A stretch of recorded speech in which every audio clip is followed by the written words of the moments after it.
Hello and welcome to The Big Fight.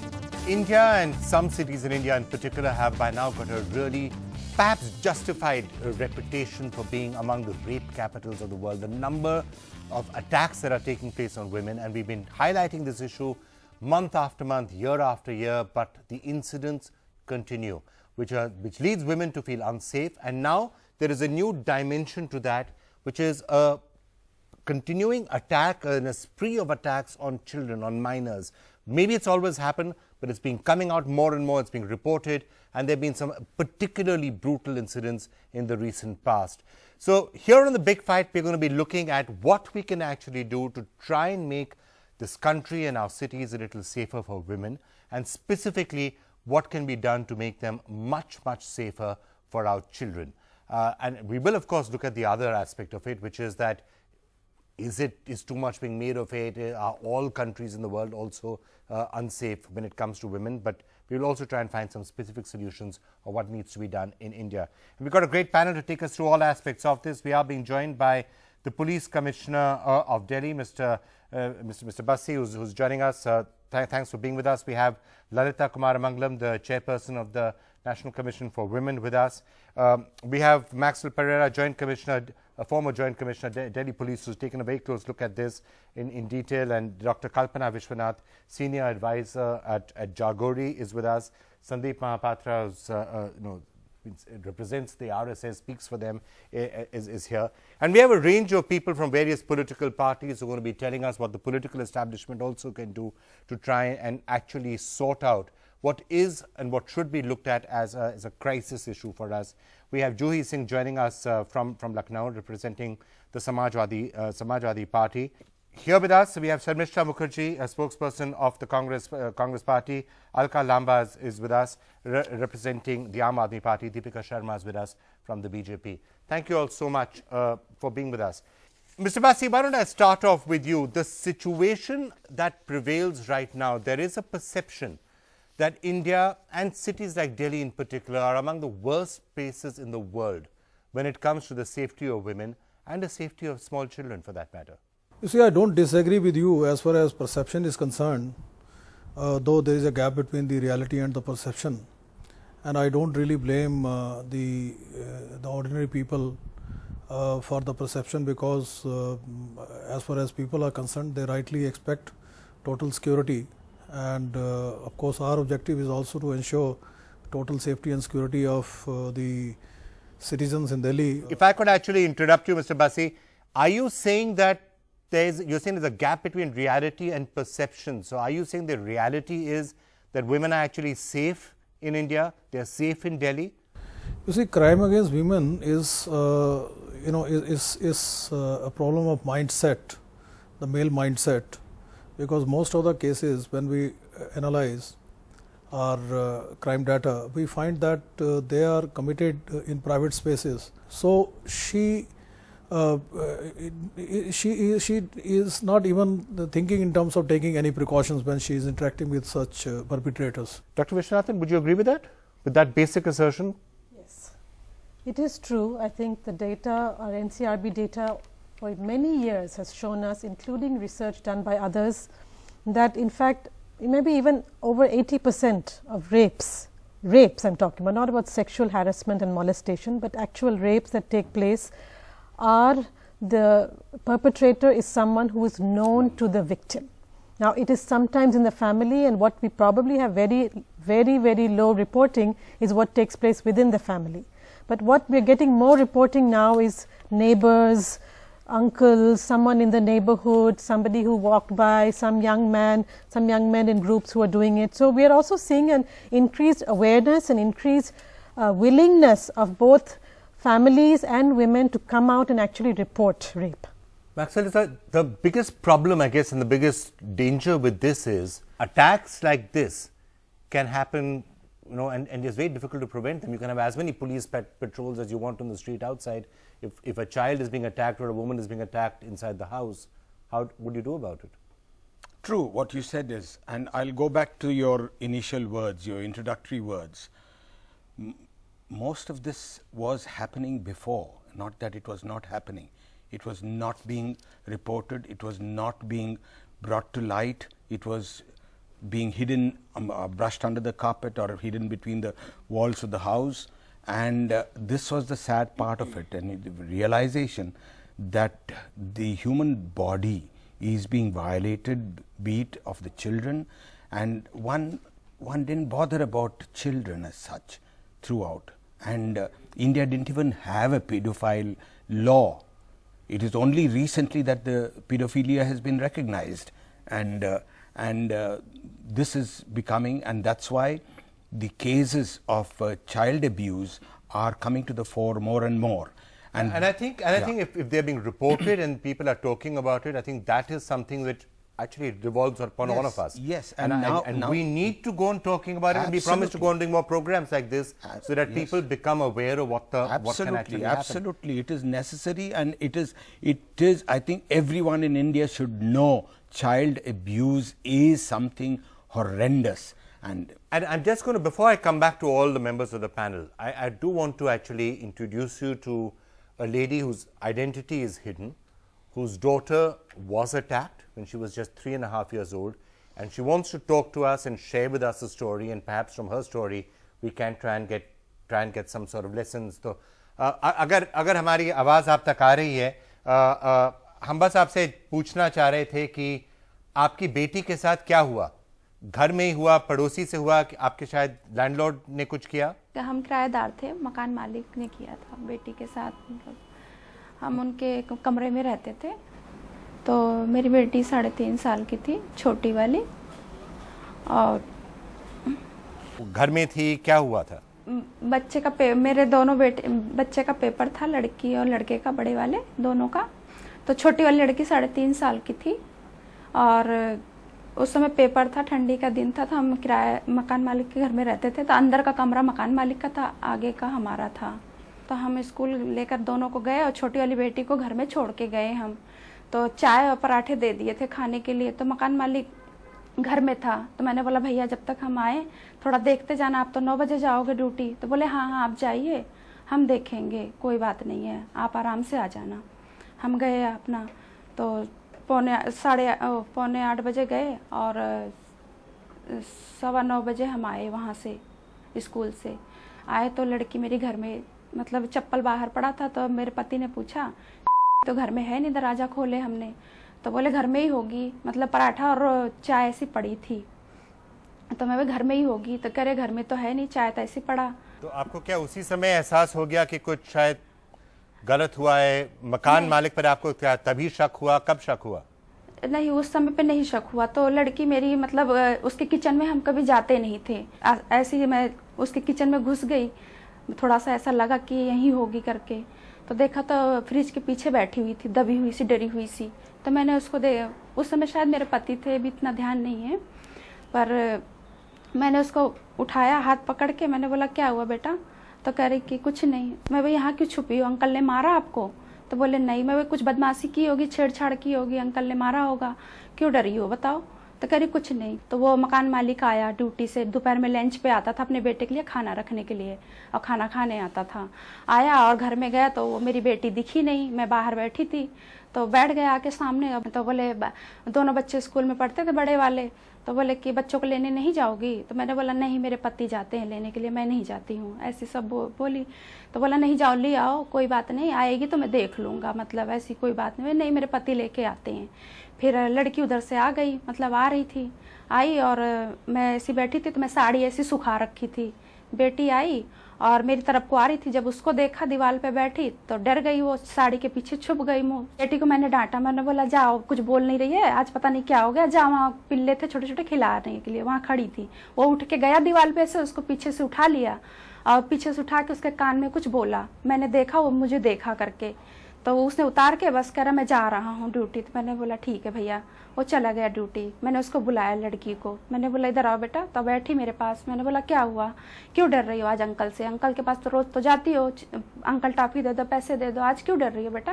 कह रही कुछ नहीं। फिर सवाल कर रही हूँ मैं, क्या हुआ? कह रही पापा को तो नहीं बताओगी मम्मी? मैंने बोला नहीं बेटा। तो कह रही है, फिर उसने बताई। फिर एक लड़की ऊपर खड़ी हुई थी हमारे बालकनी में, तो बोल रही है कि अंकल ने हमारी चड्डी उतारा, अपनी चड्डी उतारा और कपड़े में साफ किया, ऐसे करके बताया। तो मैं तो सुन के इतना हैरान हो गई। अब मैं क्या करूं। फिर मैं उसको लेके गई हाथ पकड़ के, मैंने बोला कहाँ पे बेटा, कहाँ पे किया, तो हाथ पकड़ के फ्रिज के पीछे जहाँ से मैंने उसको उठाया था बताई वहीं पे कि यहाँ पे अंकल ने मुझे लिटाया था और अपना उतारा, मेरा उतारा और साफ किया। तो मैंने बोला कहाँ, तो वो हाथ बताई फ्रिज के ऊपर, कपड़ा रखा हुआ था उस समय। तो मैं हैरान हो गई। तो मेरे पति बच्चे लेकर के आया दोपहर में, तो मैंने उनसे बोला कि ऐसी ऐसी बात है। मैं बाथरूम में लेके गई अपने पति को साइड में। तो मेरे पति क्या बात को मान गए उस समय कि नहीं, बात को मान गई थी मैं उस समय पे। और फिर क्या आपने उसी समय पुलिस में शिकायत करी, कंप्लेंट किया, एफआईआर किया? तो सर ऐसा था कि मतलब वो जेएनयू में ड्यूटी करते थे, तो थोड़ा हमें ऐसा था कि मैंने बोला अपने भाई से, 2-4 लोगों से राय लो, मेरे बच्चे के साथ ऐसा हुआ, हम क्या करें मतलब आगे। तो वो बोले कि ठीक है, मैं भी जा रहा हूँ भाई के घर, अभी मैं बोलता हूँ भाई को, राय लेता हूँ और कुछ करता हूँ। भाई के पास गए, भाई ने बोला ठीक है, उसको शाम तक देखते हैं, वो घर आएगा तो उससे हम बात करते पहले, तब आगे बात बढ़ाते हैं। हम देखते रहे। उस दिन वो नहीं आया घर पे, आया वो दूसरे दिन। मैं बैठी हुई थी तो वो अंदर गया, तो मैं अंदर घुस गई। मैंने बोला भैया इधर आइए, तो बोला क्या, तो मैंने बोला बैठिए। तो मैंने उससे सवाल किया, मैंने बोला मेरी बेटी के साथ आपने ऐसा क्या किया जो मेरी बच्ची आज तक ऐसे गलत कभी बोली नहीं है, आज ये जबान कैसे निकाल रही है कि अंकल ने मेरा उतारा और अपना उतारा करके। तो कह रहे मैंने कुछ नहीं किया। मैंने बोला नहीं, मेरी बेटी आज कैसे जवाब दे रही है। तो बोला नहीं, कसम असम खाने लगा। तो मैंने बोला नहीं, हाँ आप बता दो या तो हम पुलिस में कंप्लेन करें आपकी करके। कह रहा जाओ जो करना है कर लो, हमने कुछ किया नहीं है। तो फिर आपने उसी समय पुलिस में फिर कंप्लेंट करी और उसके साथ हुआ क्या? नहीं सर, हमने कंप्लेन उस समय भी नहीं किया, क्योंकि उस समय पे मेरे पति ने फिर कुछ आगे कार्रवाई नहीं किया। मैंने अपने पति से बोला पूछो, तो मेरा पति टालता गया कि ठीक है मैं भाई से पूछता हूँ, लोगों से पूछता हूँ। तो लोग कह रहे हैं कि मत ऐसा करो, तुम्हारी ड्यूटी का सवाल है, तुम्हारी ड्यूटी पे आँच आ जाएगी, तुम्हारा ड्यूटी चला जाएगा। मैंने बोला आज को उनके बच्चे होते तो क्या करते हो, बच्चे से बढ़ के ड्यूटी थोड़ी है, आप कंप्लेन करो, जो होगा आगे देखा जाएगा करके। फिर उन्होंने फिर जा करके फिर शाम को पहले उसको बुलाए, फिर उसको तो बात की है सर उससे बैठा करके। वो कह रहा नहीं हमने कुछ नहीं किया, हमने कुछ नहीं किया। हमने उसको निक्कर भी दिखाया, उस बच्ची का वाइट कलर का निक्कर था उस समय पहना था, उसको धो भी दिया था, उस पर दाग पड़ा हुआ था सारा निशान। मैंने बोला देखो ये, उसको ऊपर डाल दिया। मैंने बोला देखो ये निशान क्या है, इस पर ये निशान बता रहा है बच्ची के साथ ऐसा हुआ। कह रहा कुछ नहीं। मेरा फिर 2-4 लोग थे, मेरे जेठ थे, ले जाके साइड में मुझे बोले ऐसा करो 20-30 हज़ार रुपया ले लो और कंप्लेन मत करो, दबा दो इस बात को, और नहीं तो तुम्हारे पति की नौकरी चली जाएगी, फिर क्या करोगी, बच्चे कैसे पालोगी, ये वो। मैंने बोला 30 हज़ार बहुत कुछ है, आज को तुम्हारी बेटी के साथ ऐसा हुआ होता तो आप क्या करते, 30 हज़ार लेके चुप हो जाते हैं आप करके। तो फिर अंत में आपने फिर पुलिस में कंप्लेंट करी थी ना? जी। और उसको तो उसके साथ उस आदमी के साथ हुआ क्या? हम कंप्लेंट किए, पुलिस ने ढूंढा, तो जाके तीसरे दिन सुबह मिला, वो किसी के घर पे पकड़ा गया। फिर उसको थाने में ले गया, पूछताछ हुआ, फिर उसको सर मीडिया उडिया बुलाया गया, उसकी रिपोर्ट हुई सारी, मेडिकल हुआ, जांच हुआ, मेडिकल में भी मतलब ये हुआ कि हुआ है इसके साथ ऐसा, डॉक्टर ने हमें बोला। और ये जो आदमी है फिर उसके सब जेल गया कि और जेल में है अभी भी कि छूटा हुआ है, बाहर है, आजाद है, घूम रहा है? सर वो अभी जेल में नहीं है, वो उसी समय मतलब जिस समय लड़की के साथ हुआ था उसी समय 1 साल वो जेल में था। उसके बाद उसको कस्टडी पे छोड़ दिया गया था, कस्टडी पे छोड़ दिया गया। उसके बाद फिर उसको कोई जेल नहीं हुआ, कोई कुछ नहीं हुआ सर। नहीं तो वो आदमी जिसने ये सब किया वो आप कह रहे हैं रिहा है अभी? जी सर, वो तो कभी वो आज 2008 में ही वो तभी वो रिहा हो गया था, उससे पहले ही हो गया था वो। तो 7 साल से वो घूम रहा है। बहुत बहुत धन्यवाद, आपने हमें अपनी कहानी सुनाई और हम बस यही कह सकते हैं आपने तो बहुत साहस दिखाई है, पर ये और जगह भी होता रहेगा और शायद आपकी कहानी सुन के और लोगों को भी हिम्मत मिलेगी कि वो ऐसे स्थिति में शांत नहीं बैठें, चुप नहीं बैठें, पर पुलिस के पास जाएं। बहुत बहुत धन्यवाद, आपने अपनी कहानी हमारे साथ बांटी है। धन्यवाद। You know, I have to say that is a moving and a shocking story because it illustrates what actually happens. And let's not fool ourselves, this is what the problem is. In this case, it's a landlord and she's still being advised, keep silent, don't talk about it, take 10, 20, 30,000 rupees and shut up about it. Now, imagine a similar sort of a situation where it's a member of the family who's done it. Let's say it's a father or a stepfather or an uncle or a brother or a cousin, and the pressure is even more to keep quiet upon it. And this is something which I think all of us need to recognize. Lalita Kumar Mangalam, who's with us now. Ma'am, we just heard the police commissioner saying that the real problem is actually not so much in public spaces as within the family. Would you agree with that? I mean, the case that we've just heard again shows family, neighbors, that's where the real threat is.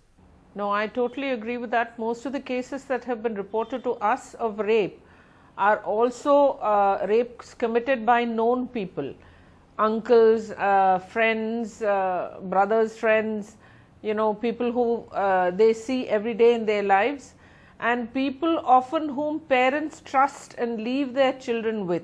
What's worse is that quite often they will just keep quiet about it, as in this case, the girl who's only 3.5 years old, her first reaction was to say nothing, and her second reaction was saying, Papa ko mat batana.